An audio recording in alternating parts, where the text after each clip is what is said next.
Purposive communication stands out as a more focused form of interaction compared to regular communication. While communication involves the exchange of ideas, purposive communication goes a step further by answering the question, why are we exchanging these ideas? Now, the question is, what have I learned about purposive communication?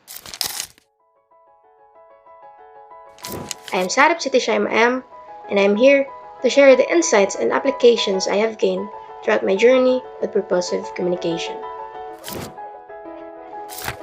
Consider communication and purposive communication as akin to two thoughts, one defined and the other infused with intention.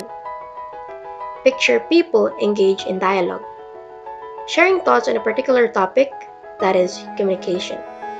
Yet, when that communication is infused with the purpose of informing, expressing, or persuading, it becomes communication with a purpose.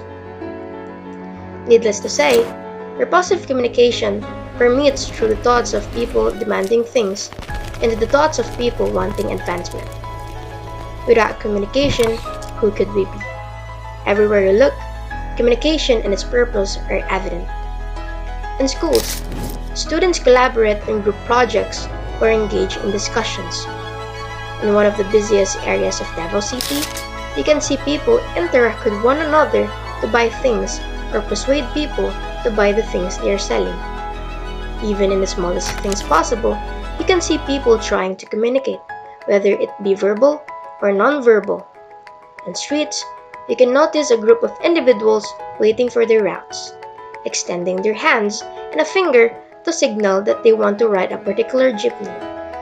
Our public officers, including public servants or policemen, are taking advantage of communication to gather data that will either help us or protect us.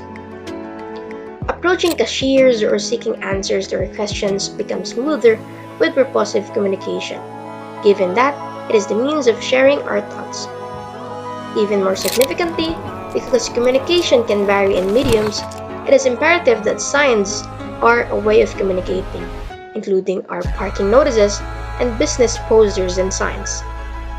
However, we must remember that while the thoughts are truly necessary in understanding what purposive communication is, it does not only extend and cultivate in those ways. In our imaginative thoughts, we are practicing communication. Varying animals are practicing communication among themselves, however, in different terms. Even on televisions, playing games, writing and reading letters, communication is always applied.